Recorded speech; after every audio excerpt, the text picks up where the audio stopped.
Το βραβείο για το καλύτερο σποτ που προωθεί την επιχειρηματικότητα απέσπασε η ελληνική συμμετοχή στις Βρυξέλλες.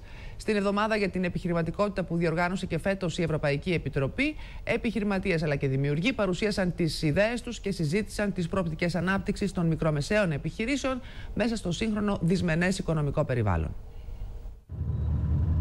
Μπορούν οι μικρομεσαίες επιχειρήσεις να βοηθήσουν την ευρωπαϊκή οικονομία να βγει από την κρίση και πώς θα μπορούσε να προωθηθεί η επιχειρηματικότητα στην Ευρώπη του 21ου αιώνα? Με αφορμή την εβδομάδα για την επιχειρηματικότητα, η Ευρωπαϊκή Επιτροπή έδωσε το έναυσμα και δημιουργοί από όλα τα κράτη-μέλη έστειλαν τις ιδέες τους.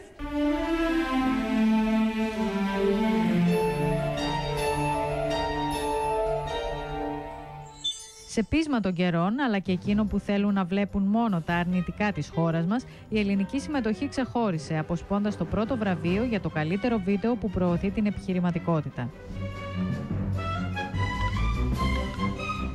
Με εικόνες βγαλμένες από μια άλλη Ελλάδα, οι δημιουργοί του βίντεο έκαναν τη διαφορά, στέλνοντας ένα μήνυμα απλό αλλά γεμάτο ευαισθησία. Το κορίτσι κινητοποιήθηκε. Πήρε τα ίδια συστατικά, αλλά αυτή τη κινητοποίηση την οδήγησε να κάνει κάτι διαφορετικό και αυτό πιστεύω ότι ήταν και η επιχειρηματικότητα.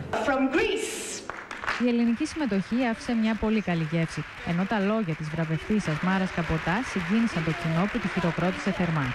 This period of time that Greece is going through a crisis, you found out and appreciated the work from us, which means that we of course make mistakes, but we can produce good products.